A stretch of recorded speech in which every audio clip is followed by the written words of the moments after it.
ओम शांति। आपका प्रश्न है, मैं एक स्टूडेंट हूँ, बस मम्मी पापा के सहारे हूँ। अभी तो धन सेवा नहीं कर पाती, तो हमें दुआ कैसे कमाएं कि हमारा सूक्ष्म शरीर कैसे साफ होगा ताकि हम सफलता हमें मिले। तो क्या दुआ से ही धन सेवा से ही दुआ मिलेगी? उत्तर है, देखो, दुआ का अर्थ क्या है पहले तो ये समझो। दुआ अर्थात पॉजिटिविटी। हर एक प्रकार से हम दुआ कमा सकते हैं। तो जब हमारे संस्कार, जो ओरिजिनल संस्कार है, 7 गुण जब एक्टिव होते हैं तो हमारे एक एक विचार सबके लिए श्रेष्ठ होते हैं। तो ये इस विचार से ही हम अच्छे विचार से परमात्मा से जुड़ते हैं, ब्रह्मांड से जुड़ते हैं और उनकी शक्ति आती है तो अच्छे कर्म बनते हैं। और वो अच्छे कर्म का अर्थ ही है पुण्य कर्म। दान चीज़ अलग है और पुण्य कर्म अलग है। तो ये जो पुण्य का है वो हमारे अच्छे विचारों से होगा। तो पहले हम अगर पॉजिटिव बनते हैं या अपने आप को पॉजिटिव बनाने का पुरुषार्थ करते हैं, अच्छा ही सोचते हैं, तो नेचुरली हमारा सूक्ष्म शरीर साफ होना शुरू होती है, क्योंकि दुआ कमा रहे हैं। तब हम सभी से अच्छा व्यवहार करेंगे, चाहे वो एकदम गरीब है, चाहे वो जॉब में छोटे हैं, माना घर के काम वाले वगैरह कोई भी है, उससे हम अच्छी रीति ही व्यवहार करेंगे।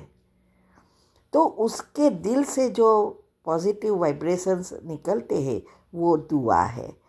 तो ज़रूरत है हमें पॉजिटिव बनने की। इसीलिए ये दान पुण्य जो भी है वो तो साइड में है। हमेशा इससे पाप कर्म भी हो सकते हैं, लेकिन जब आप पॉजिटिव बनते हैं तो पाप कर्म नहीं बनेंगे। यही पुरुषार्थ भगवान करा रहे हैं संस्कार परिवर्तन के लिए। तो इसीलिए दान करना वो अलग चीज़ है।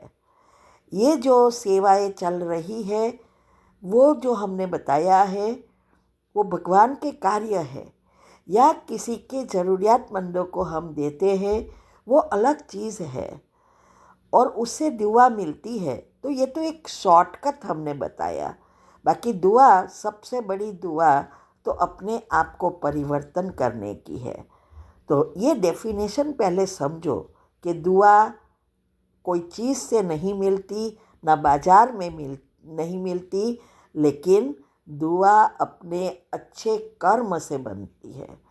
तो दुआ कमाना अर्थात पुण्य आत्मा बनना। ठीक है। ओम शांति। शांति। आपका प्रश्न है, मुरली में कई बार आता है कि बाकी भी नहीं पढ़ना है, अर्थात गले नहीं लगना है। तो क्या इसको भी हमें समझना है कि इससे क्या होता है? उत्तर है, आपने जो कल प्रश्न पूछा था कि किसी के बेड पर या सोफ़ा पर बैठना या ऐसी चीज़ों पर बैठना क्या गलत है, तो उसमें मैंने बताया कि हम गृहस्थी है और इससे हमारे ख्याल से कोई नुकसान नहीं होता है और अपनी अवस्था पर वो आधारित है और इतने वाइब्रेशंस तेज नहीं होते हैं और इस चीज़ों को हम अवॉइड भी नहीं कर सकते। तो ये बात अलग है। और ये जो गले लगना या बाकी भरना है वो अलग है। वो इंद्रियों से जुड़ा है।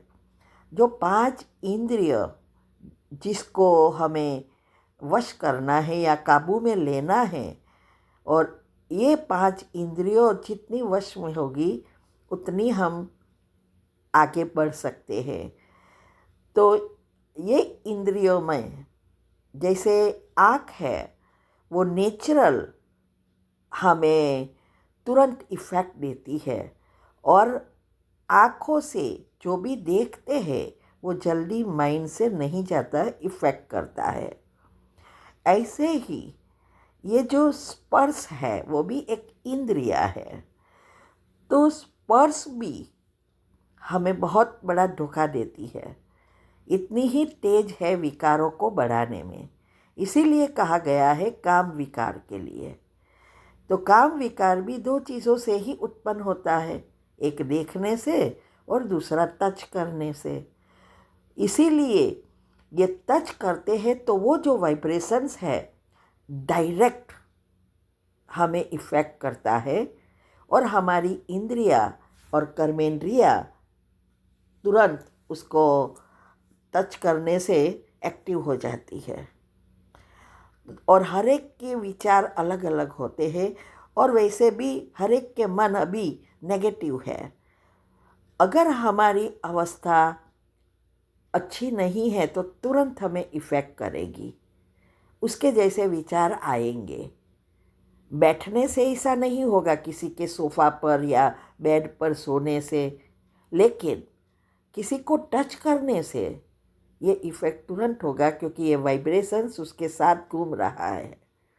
इसीलिए काम विकार को भी जीतना है और इस इंद्रियों को भी जीतना है। तो जो तीव्र पुरुषार्थ करता है वो ये सब बातों का ध्यान रखेंगे। बाकी समय को देखकर, व्यक्ति सामने वाली कौन है वो देखकर हमें व्यवहार करना है। कभी कभी ऐसा है कि हम तो अवॉइड करते हैं, लेकिन कई बहनों का ऐसा होता है कि ऐसी आदत होती है कि गले लगते हैं या हाथ मिलाते हैं। तो जहाँ तक हम अवॉइड कर सके करो, नहीं कर सके तो संसार के अनुसार हमें थोड़ा बिहेव करना ही पड़ता है, व्यवहार करना ही पड़ता है। इसीलिए सबसे बड़ी चीज़ एक ही है, अवस्था। अगर अवस्था अच्छी है, पावरफुल है, तो हमारे वाइब्रेशंस उनको इफ़ेक्ट होंगे, उनके वाइब्रेशंस हमारे पर हावी नहीं होंगे। ठीक है। ओम शांति।